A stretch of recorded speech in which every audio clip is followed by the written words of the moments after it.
So thanks so much. We're going to have a couple little special updates at lunch and then a presentation at the top of the hour about this uncommon illness, measles. So glad you can rejoin us. First, I'm bringing up Olivia Soutullo to give us a quick update about some of the work we've been doing with our behavioral health initiative. You're all good. Green, advance. Thank you so much. Very excited to be here with you today. It looks like we have some other information about the parking gates. Oh, sure.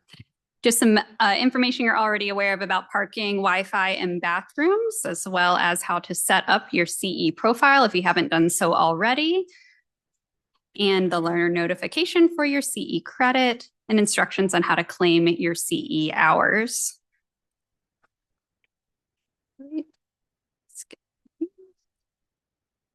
Wonderful. So I'm very excited to be here with you today to give you some brief updates on our behavioral health initiative. So this is a collaborative partnership between the Pediatric Health Network and Children's National Hospital that's generously funded by the J. Willard and Alice S. Marriott Foundation.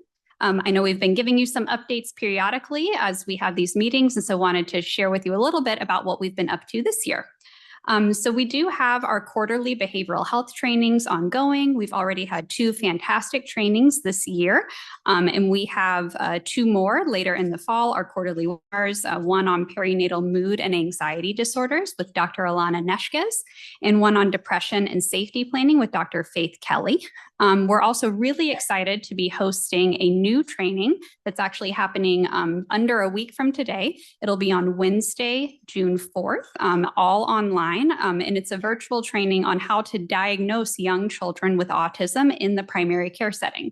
So this training is about how you as a pediatrician or primary care provider can make that diagnosis of autism in unambiguous, straightforward cases, figure out who needs to be referred out to a specialist, and give you the tools and techniques that you need to be able to do that in your office. So this is a 4-hour virtual training. I know a number of you have already registered for this training. And so if you, here's the agenda for the training. If you have not registered yet, but you would like to attend, you're more than welcome to. We would love to have you.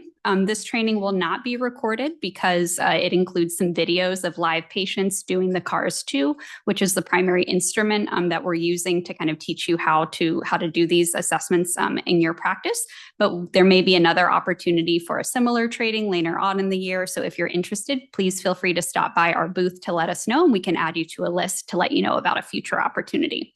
But we're really looking forward to seeing you there. If you haven't registered and would like to, you can scan this QR code and it will take you to the page where you can register. All the QR codes on these slides are the same. They're also in the scrolling slides that you've seen throughout the day.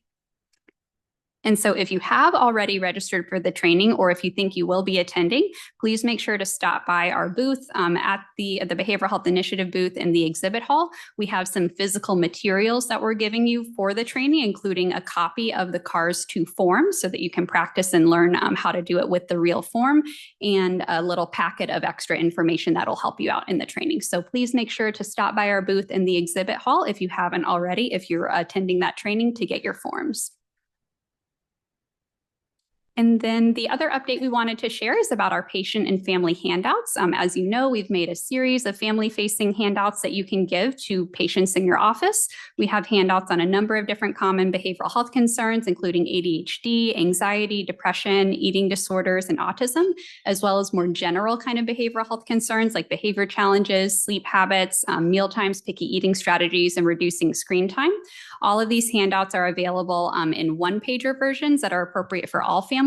We also have 2-pager versions that have a little bit more in-depth information for families who may want to know more, and more practical strategies for families. So all of these handouts are freely available on the PHN website. You're welcome to go there and download them, print them out, share them electronically, however you would like to. They're there for your use.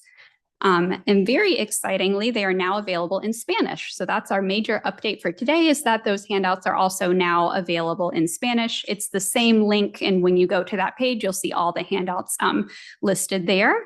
All of the handouts also include a QR code on the bottom, all of the topical ones, and that QR code redirects you to that second handout, which gives information about how to find a mental health provider, what the different types of mental health providers are, local crisis resources, and how to use your insurance in order to get mental health services. So we're really excited to be able to offer these now in English and Spanish, and encourage you to download those and check them out.